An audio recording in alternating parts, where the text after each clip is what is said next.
800 years ago, in a cave in Mount Alverna, right there in central Italy, this miracle was imprinted upon Francis's body.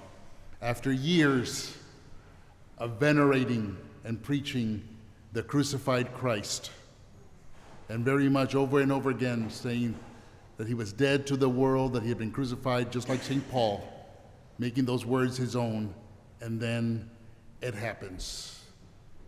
And you would think, what a wonderful time to celebrate.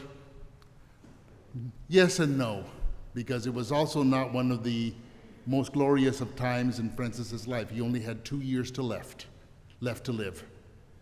He was in the poorest of health, deteriorating fast. And of course, the year before that, while his second rule, which is still in effect today, the later rule of 1223, approved by Pope Honorius, still the order that he had founded nearly 20 years earlier had changed so much and so fast that he didn't recognize it, and even wondered if he had any way of still being a part of it, because he wondered, would I even be admitted into this order with all the terms and conditions they now have?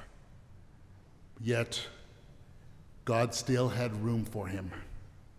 God still wanted Francis and his witness to poverty and to the crucified Christ, and for all to still see the glory that there is in the cross of our Lord. Today at Mount Alverna, that cave is now a chapel, as well as a retreat house that the Franciscans run.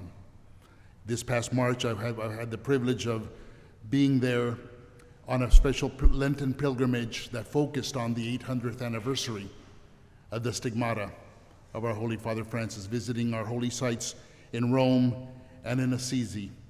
It was a time of spiritual renewal and healing. And on April 5th, after I was already home, Pope Francis received at St. Peter's the friars who minister at Mount Alverna. And he said the following at the end of his speech. Pope Francis offered a prayer to St. Francis, a man wounded by love and decorated with the holy stigmata.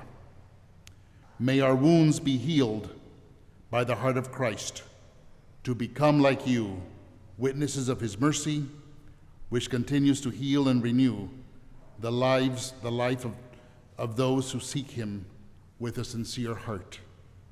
The Pope prayed, O Francis, made to resemble the crucified one, let your stigmata be for us and for the world resplendent signs of life and resurrection, to show new ways of peace and reconciliation. Truly a remarkable moment, because 8 centuries later, we are still reflecting on this as a church. And Francis is historically the first of a few to receive the stigmata of Jesus Christ. One of the later ones, St. Padre Pio of Pietrelcina, whom the church will celebrate next week.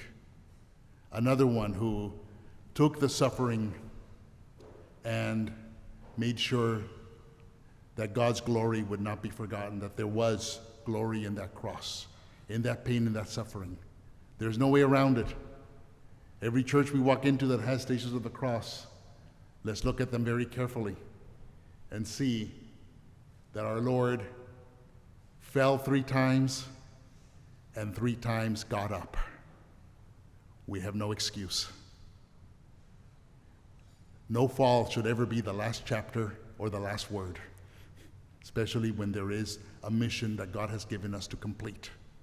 And Francis didn't breathe his last until his mission was complete, to make that crucified Christ and his glory well known.